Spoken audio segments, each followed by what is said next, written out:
What is cerebellar plasticity, and how does it aid stroke recovery? Imagine your brain as a busy city where roads and pathways connect different neighborhoods.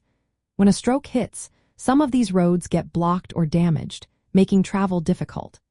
Now, cerebellar plasticity is like the city's ability to reroute traffic and build new roads to keep everything moving smoothly. The cerebellum is a part of your brain that helps control movement, coordination, and learning new motor skills.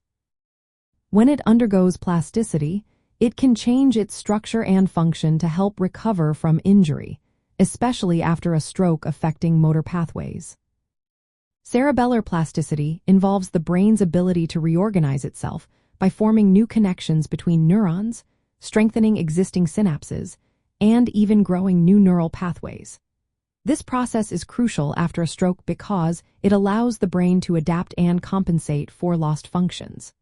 For example, if a stroke damages areas responsible for movement, the cerebellum can help by adjusting its circuits to support motor relearning.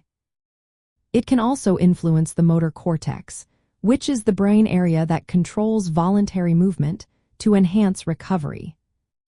Research shows that in stroke survivors, areas of the cerebellum can increase in size or activity, which correlates with better motor recovery. These structural changes, seen through imaging studies, reflected the brain's ability to adapt and reorganize itself. The cerebellum communicates extensively with the motor and premotor areas of the brain, and this communication is vital for regaining movement. Techniques like transcranial magnetic stimulation, which uses magnetic fields to stimulate the brain, can boost cerebellar plasticity, making it easier for the brain to reorganize and recover. Cerebellar plasticity is not just about individual neurons. It involves complex cellular and molecular processes. When a stroke occurs, the brain releases growth-promoting proteins that encourage nerve fibers to sprout and form new connections.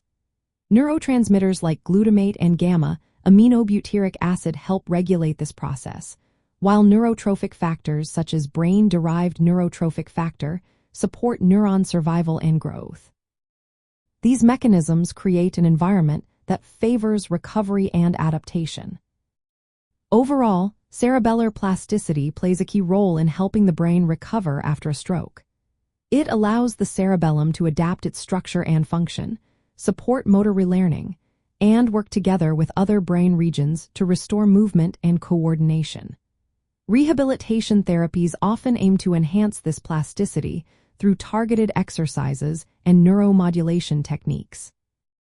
It's important to remember that each person's recovery journey is unique, and the extent of cerebellar plasticity can vary based on the stroke's location, severity, and individual health factors.